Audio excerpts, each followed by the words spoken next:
Well, maybe before I respond to that question, one of the reasons why I was eager to come and be able to have a discussion with Honorable Mwetwa here, who happens to be spokesperson for Upnd, was basically to also demand for an apology from the Upnd. We couldn't respond to very sad, inflammatory statements that were coming from Upnd cadres, and unfortunately also from Honorable Cornelius Mwetwa in relation to the death of the Honorable Member of Parliament for Kabwata. There was an orchestrated attempt to not only politicize, but also to insinuate pinning the death of that honorable member on patriotic front. We took great exception, but as it were, we had lost a life of a public servant who has served this country in different capacities, as councillor, as mayor, and now as member of parliament. I wanted to face my colleague in his eyes and be able to ask, is that the way we're going to degenerate in relation to our culture? That in our politicking, would even use colleagues in their death to try and advance, to gain cheap political mileage. That was very sad. And now it also exhibited some kind of lack of understanding that our colleagues are now in government.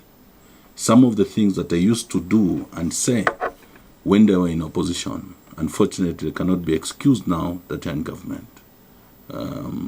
Those statements, particularly from him being a minister, as also spokesperson for the party, has led to Upnd cadres beginning to circulate very unfortunate voice notes, threatening to have the by-election in Kabwata to be bloody.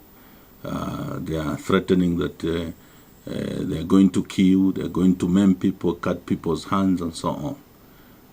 We are cautioning our friends in government that I think it's important that they rise to the occasion and take responsibility and not continue to play petty politics when they are charged with the responsibility to protect and harness the peace that we have enjoyed as a country for the past 50-something years. I think such statements must be seen for what they are and what they are potentially able to create in a country. Rwanda came from careless sentiments.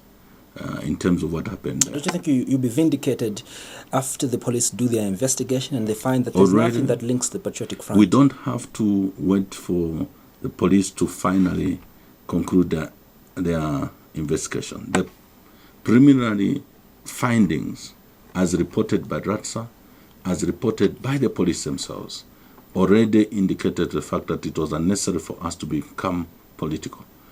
But even if, for example, how would you politicize an incident that involves individuals?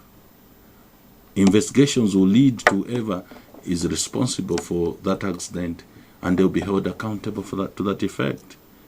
It's just unfortunate, and we shouldn't even discuss it in the right of justification. It's just unfortunate that that death was, and the head of state even went to an extent of commenting in the same area of insinuating. And that's how come I thought I would place him on the spot and demand that let there be an apology, at least in the interest of sanitizing our politics and continue to uphold our culture as a people of respecting those who have departed and politics afterwards. That's why I couldn't respond and waited after the burial for us to be able to make this comment.